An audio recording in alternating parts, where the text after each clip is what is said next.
Fala galera, começando mais um Papo 10 aqui pelo canal do Arquibancada Tricolor. Antes de qualquer coisa, se você ainda não está inscrito no canal, se inscreve aí, ativa o sininho das notificações e deixa o like pra galera para fortalecer o nosso trabalho, beleza? Antes de começar o vídeo, não poderia deixar de falar, de reforçar aqui, todo mundo está vendo, né, a situação que o Rio Grande do Sul está enfrentando, essa tragédia das enchentes por lá, que ainda está longe de uma solução final. Então quem puder doar, galera, qualquer coisa, dentro das possibilidades de cada um, é muito importante, com certeza toda ajuda vai ser bem-vinda. O Arquibancada tem um QR Code que está disponibilizando com o link para as doações, então é muito importante que a gente se mobilize, se sensibilize com essa situação, porque com essa união do país todo, de todas as pessoas, a gente vai conseguir fortalecer o pessoal de lá para que eles saiam dessa situação o mais rápido possível, beleza? Então fica aí o recado, quem puder, da forma como puder, que ajude, faça doações e ajude o Rio Grande do Sul para que eles consigam sair dessa situação e superar essa gravíssima tragédia que eles estão passando por lá, beleza? Falando dos assuntos da semana do São Paulo, vamos começar pelo jogo São Paulo e Vitória, ou Vitória e São Paulo no Barradão no último domingo. O Zubeldia entrou em campo com uma linha de 3 zagueiros mais uma vez, e acho que uma alteração muito importante, muito interessante que ele pensou para aquele jogo foi colocar o Rodrigo Nestor como meio-campista, como articulador. Ele fez a linha de 3 zagueiros e colocou ali no meio de campo o Bobadilla junto com o Alisson e o Nestor como esse terceiro homem do meio. Acho que isso foi uma alteração muito interessante, porque o Rodrigo Nestor, todo mundo sabe, é um cara muito importante para o elenco do São Paulo, que está voltando de lesão e é importante para ele ter essa sequência. Eu acho que nesse esquema com 3 zagueiros e com 3 jogadores de meio de campo, ele pode muito bem fazer essa função de terceiro homem, porque ele tem uma qualidade muito grande com a bola, também ajuda sem a bola e dá essa cadência, esse jogo um pouco mais de construção que o Zubeldia tanto gosta. Além disso, com a entrada do Nestor no meio, existe aí naturalmente o deslocamento do Luciano para a linha de frente, como um segundo atacante. E aí todo São Paulino, né, quase, fala muito isso, né, e é uma coisa que os últimos treinadores, alguns deles, não perceberam muito bem, e o Zubeldia rapidamente já percebeu, que é que o Luciano rende muito mais jogando próximo do gol, jogando como um segundo atacante. Ele coloca o Nestor no meio, desloca o Luciano para segundo atacante e aí naturalmente ele rende mais e acaba fazendo 2 gols naquele jogo. Sobre isso, o Zubeldia na entrevista coletiva pós-jogo falou, né, uma fala muito interessante sobre o Luciano, dizendo que ele viu um compacto ali, um compilado dos gols do Luciano desde que ele chegou no São Paulo, percebendo que quando ele joga mais próximo da área, ele rende mais. Vamos ver esse trechinho da coletiva. Bueno, si uno mira los goles de Luciano en el 2023, ayer tuve la posibilidad de hacer un compacto y mirarlo junto con mi staff, los goles de Luciano en el 2023. Porque yo conozco los jugadores, pero a veces necesito recordar con imágenes. Entonces, junto con Maxi Cuberas, entrenador del staff, estuvimos reviendo los goles de Luciano 2023. Y si uno mira los goles de Luciano 2023 y años anteriores también, se puede dar cuenta de que lo que hizo hoy no es casualidad. No es casualidad. Por eso era muy importante en un proceso de circulación de balón, de ocupar los espacios, tener como amenaza siempre a Luciano y a Caleri en situaciones de mano a mano o entre adversarios. Cada cruzamiento, se le dice, creo que los centros, era muy importante ocupar bien los espacios porque es muy difícil marcar jugadores con un gol. Y nosotros en esa zona teníamos 2, permanentemente como amenaza. Entonces, es tratar de aprovechar las características que tengo.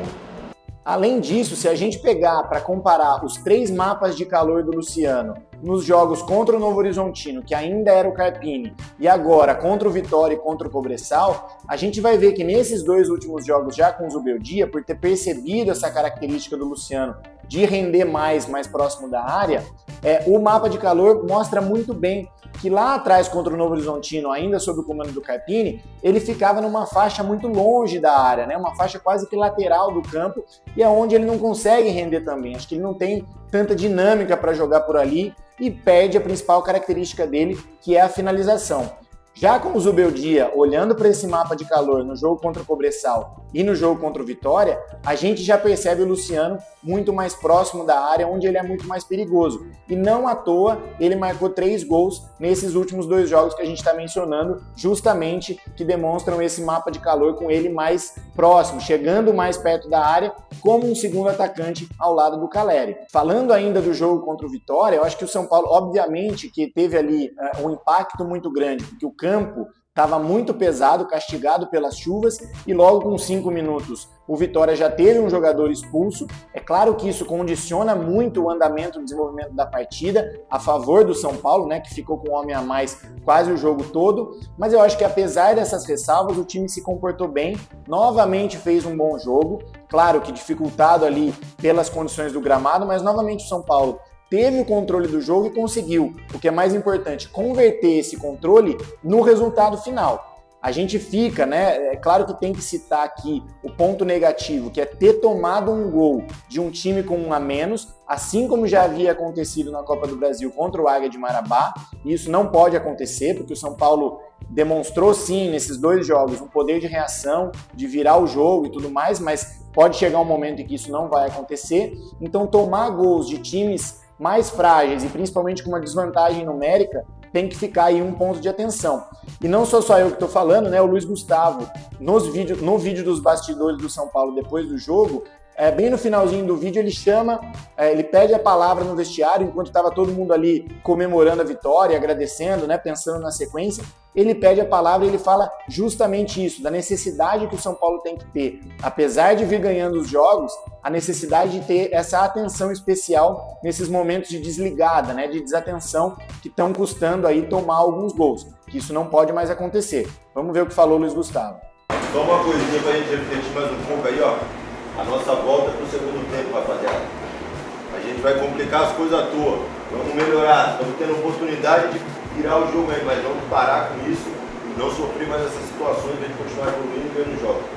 Só para refletir aí, para a gente continuar no caminho certo. Pegando esse gancho e passando para a análise do jogo contra o Cobressal pela Libertadores, o interessante foi notar que o Zubeldia, nos 5 jogos em que ele já comandou o São Paulo, ele utilizou 5 escalações diferentes. E mais legal que isso é que ele só não utilizou, de todos os jogadores, obviamente, que estavam à disposição, né, sem contar os lesionados, ele só não utilizou 3 jogadores do plantel, que foram o Iba, o Yang e o Henrique. Todos os demais jogadores disponíveis, à disposição dele fisicamente bem, ele utilizou nesses 5 jogos. Isso é uma coisa que a gente já cobrava do Carpini lá atrás no Paulista, que era o momento ideal para fazer esse rodízio, e que o Zubeldia, que acabou de chegar, já consegue dar essa rodagem para todo mundo.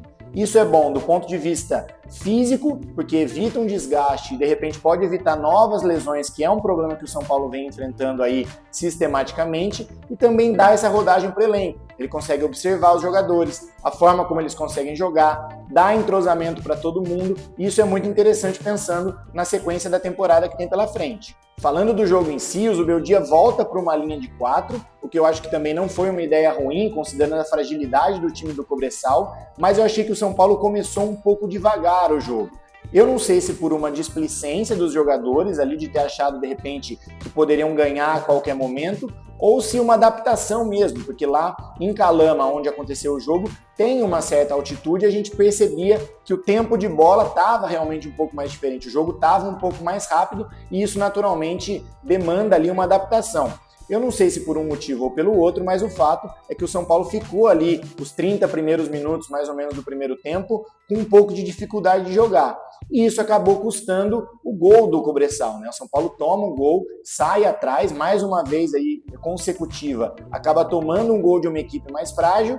Esse é o lado, o copo meio vazio, mas o copo meio cheio é que, mais uma vez, mesmo tendo tomado o gol, o São Paulo conseguiu mostrar ali um poder de reação e na hora que parece que ligou ali a chavinha para conseguir competir um pouco mais, fez prevalecer a técnica superior, é um time muito superior ao time do Cobressal e conseguiu virar o jogo e ganhar o jogo. A única ressalva que eu tenho que fazer aqui, e aí não era uma crítica pessoal ao Luciano, nem nada disso, muito pelo contrário, é um jogador extremamente importante, extremamente útil para o nosso elenco, e não é de hoje, né? Isso já vem de anos, inclusive aqui a camiseta dele, né? É um jogador muito importante para nós. Eu acho que aquele lance do finalzinho do primeiro tempo, enquanto ainda estava 1-1, que ele sai cara a cara com o goleiro, ele tenta dar a cavada, aquilo ali não pode acontecer em um jogo de Libertadores, com a importância que esse jogo tinha. O jogo estava empatado 1-1, acho que ali ele foi um pouco displicente demais, e óbvio, agora que isso não custou resultado pra gente, São Paulo conseguiu finalizar o jogo com 3-1 e ganhar, meio que isso passa despercebido. Mas eu acho que são atitudes que tem que ser evitadas. Eu acho que tem que jogar o jogo um pouco mais a sério. E o Zubeldia, na coletiva depois do jogo, falou disso. Não sei se um recado ou uma indireta ou não para essa postura do time de ter entrado um pouco desligado ou para essa atitude um pouco mais displicente do Luciano, mas o Zubeldia fala justamente que ele gosta de equipes que jogam sério, que têm os pés no chão, citando inclusive o exemplo do Bayern de Munique, que em 5 minutos de distração acabou tomando a virada do Real e ficou de fora da final da Champions. Vamos ver esse trechinho que o Zubeldia fala sobre isso. Me gustan los equipos serios, me gustan los equipos que tienen los pies sobre la tierra, mira, hemos visto videos de cosas inéditas en Copa Libertadores, en donde pestañas y te dan vuelta un resultado. Por ejemplo, hoy en Champions, en 5 minutos al Bayern Múnich, con toda la historia que tiene, le dan vuelta una semifinal. Con jugadores que valen mucho dinero, con jugadores que son de selección. Entonces este tipo de competencias requieren mucha concentración, mucha seguridad, mucha humildad. Y bueno, a nosotros nos da mucha seguridad el hecho de no solo estar concentrados, sino manejar lo mejor posible el balón, ¿no? Para eso hay que estar en el lugar adecuado, para eso hay que prestar atención a los tonos de pase que damos, para eso hay que mirar corto y hay que mirar largo para usar los espacios, encontrar el jugador libre. Y tengo un grupo que quiere, digamos que está ávido de conceptos. Na volta do intervalo, ainda quando estava 1-1, o Zubeldia resolve fazer 3 alterações no time, colocando o Nestor, o Galopo e o Eric, e aí mais uma vez eu tenho que tirar o chapéu, porque é óbvio que ainda é cedo, mas me parece que o Zubeldia tem uma leitura de jogo muito boa. A gente já falou isso aqui em vídeos anteriores, mas mais uma vez as alterações que ele fez colocaram o time de novo no controle do jogo, e os 3 que entraram tiveram participação nos 2 próximos gols. O Nestor faz um golaço super importante para essa retomada de confiança dele, o Galopo deu excelentes passes e o Eric dá a bola para o Caleri fazer o 3º gol, e assim a gente liquidar a partida ganhando de 3-1 e garantindo inclusive a classificação para as oitavas de final. Agora o São Paulo vai brigar pela liderança do grupo, provavelmente contra o Talheres no último jogo no Morumbi.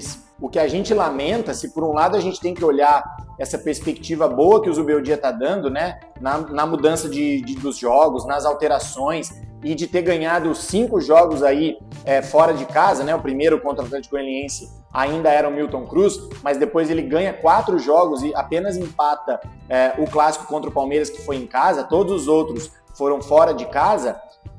O ponto negativo fica não só pela questão dos gols tomados, que eu já citei aqui, o São Paulo acabou tomando o gol do Águia de Marabá com 1 a menos, do Vitória com 1 a menos e agora do Cobressal, que é um time também muito mais fraco e teve o poder de reação, sim, e tudo mais, mas acabou tomando esses gols. E o outro ponto negativo que a gente não pode deixar de citar aqui é mais uma lesão, né? O Caleri saiu machucado e teve uma lesão diagnosticada na panturrilha. Eu nem acho que essa lesão especificamente tem tanto a ver com a questão da estrutura do São Paulo, essa quantidade de lesões que vem acontecendo nos últimos anos, porque é óbvio que essa quantidade de viagens, né, esse desgaste todo de viagem, de ter que ficar em aeroporto e de não descansar, né, ter que ficar no avião, isso cientificamente contribui para o aumento de lesões. Então acho que essa específica do Caleri tem muito mais a ver com esse desgaste geral do que propriamente o erro, o problema estrutural que o São Paulo enfrenta nesse ponto, mas é mais um número, é mais um caso para alimentar as estatísticas ruins que o clube tem nesse quesito das lesões. A gente já tratou disso mais a fundo no último vídeo, quem não viu, veja aí, né, trazendo todas as estatísticas, e a gente lamenta também o desfalque do Calleri, que é um cara super importante. É verdade que tem o André Silva como reserva e acha até que ele vai conseguir dar conta do recado nos próximos jogos, mas hoje o São Paulo tem 6 jogadores importantíssimos no DM, dá para dizer que o São Paulo tem 6 titulares no DM atualmente. Só para atualizar quem ainda não lembra, a gente tem hoje no DM 6 possíveis titulares que são Rafinha, Wellington Rato, o Wellington, Lucas, o Pablo Maia e agora o Calleri, que também entrou nesse time. Se a gente for pensar o time titular usado pelo Dorival, por exemplo, no ano passado, na final da Copa do Brasil, pouquíssimos jogadores sobraram no sentido de ainda estarem jogando. Por quê? Pegando aquele time titular que tinha Rafael, Rafinha, Arboleda, Beraldo e Caio, Alisson e Pablo, com Lucas, Calleri, Rato e Nestor, hoje a gente tem o Beraldo foi vendido, o Caio saiu, o Rafinha tá machucado, Pablo tá machucado, o Rato machucado, Lucas machucado e o Calleri também machucado. Para vocês verem que em tão pouco tempo o time do São Paulo mudou demais, não só pela questão de saída de alguns jogadores como o Beraldo e o Caio, mas por conta dessas lesões, né? Então, você ter 6 titulares fora do time, com certeza é um fator que compromete o trabalho. A gente espera que, com exceção das lesões mais graves, que são do Rato, do Rafinha e do Pablo, todos os outros consigam voltar aí num futuro bem próximo, porque a sequência de jogos do São Paulo vai exigir bastante do elenco como um todo. Isso também foi algo que o Zubeldia tratou na coletiva, né, de que ele quer contar com todo mundo, porque isso torna o elenco do São Paulo naturalmente mais forte, e agora a gente tem que aproveitar essa sequência de jogos em casa para poder recuperar, treinar mais, dar rodagem para o time, sem deixar que isso reflita numa perda de produtividade, de desempenho. Pelo contrário, o São Paulo que performou tão bem fora de casa, ganhando jogos aí consecutivamente, algo que não acontecia desde 2014, tem que aproveitar agora essa sequência no Morumbi para emplacar aí, de repente conseguir a liderança do grupo da Libertadores, garantir a classificação na Copa do Brasil e se colocar numa posição ainda mais confortável lá em cima na tabela do Brasileiro. Para fechar o Papo 10 de hoje, eu queria tratar de um assunto que não tem a ver necessariamente com esses 2 jogos que o São Paulo fez na semana, mas tem a ver com a situação da base do São Paulo, a situação lá em Cotia. Não é de hoje que Cotia vem enfrentando um problema e está se distanciando muito daquela referência, daquela excelência que o São Paulo tinha como base. A gente não só está vendo os rivais crescerem em termos de utilização da base, de profissionalização, de resultados, mas a gente está vendo o São Paulo também definhar um pouco nesse processo. Isso é algo muito preocupante. A gente sabe que Cotia, como um todo, vem salvando o São Paulo ano a ano, tanto no aspecto esportivo quanto no aspecto financeiro. Então o clube tem que cuidar da base, tem que cuidar de Cotia, como sempre fez, com muito carinho, porque Cotia salvou o São Paulo em muitos anos nesses 2 pontos. Ou jogadores que subiram e conseguiram contribuir dentro de campo, ou jogadores que foram vendidos. E a gente sabe que o clube nessa situação, né, de dívidas e tudo mais, acaba contando com isso também. Então deixar de lado ou deixar cair o nível do que a gente tem lá em Cotia como um todo é muito preocupante para o futuro do clube. Eu tenho a pretensão de em breve fazer um especial aqui no Papo 10 e aqui com o pessoal da Arquibancada, trazendo especialistas em base e especialistas na base do São Paulo para trazer qual é a visão dessas pessoas, né? O que elas acham que aconteceu para esse declínio lá em Cotia. Mas vamos pegar como exemplo, essa semana, por exemplo, São Paulo Sub-20 no Brasileiro tomou 5-1 lá em Cotia mesmo, do Palmeiras. Né? É uma coisa que a gente não via acontecer. Esse mesmo time Sub-20 do São Paulo, no Campeonato Brasileiro desse ano, em 6 jogos, tem 5 derrotas e 1 empate. Então é óbvio que isso tem que ligar um sinal de alerta. E assim como a gente vem fazendo aqui esse trabalho de jogar um pouco de luz na questão das lesões, estruturalmente falando, para que o clube resolva esse problema definitivamente, eu acho que chegou o momento também da gente jogar um pouco de foco na questão de Cotia, porque a gente não pode deixar isso acontecer de jeito nenhum. Alguns especialistas falam que isso tem relação com o início da gestão do Casares. E é isso que eu estou tentando levantar mais informações, trazer pessoas que podem comentar um pouco mais, porque isso seria ainda mais preocupante. Cotia tem que ser tratada como uma joia do São Paulo e tem que ser tratada de forma profissional e não para colocar lá amigos, diretores, parceiros políticos que vão depois garantir uma reeleição ou uma manutenção da situação política do São Paulo, porque isso tende a deixar o nível cair, deixar a estrutura de Cotia cair, e isso a gente não pode admitir. Recentemente, o São Paulo anunciou o Márcio Araújo como novo coordenador da base. A gente precisa ver até que ponto isso vai se refletir em uma melhora efetiva lá dentro, ou se foi mais uma questão de vamos colocar alguém lá meio que para inglês ver. Denota uma certa preocupação em mudar alguma coisa, mas eu acho que essa mudança tem que ser mais profunda, porque a situação de Cotia não é de hoje, principalmente o Sub-20, não é de hoje que vem tendo resultados ruins, e mais uma vez eu repito, a gente não pode deixar isso acontecer com a nossa base, que foi tão importante e continua sendo tão importante para o São Paulo financeiramente e esportivamente. Bora ficar de olho e, como eu disse, a gente pretende fazer um especial de Cotia aqui no Papo 10, aqui na Arquibancada, e em breve devemos ter novidades sobre isso, beleza? Bom, esse foi mais um Papo 10 aqui, espero que vocês tenham gostado. Conto muito com a participação de vocês, então mandem aí, por favor, nos comentários críticas, elogios, sugestões, o que vocês querem que seja tratado aqui nos nossos vídeos. E é isso, até semana que vem, tamo junto, um abraço!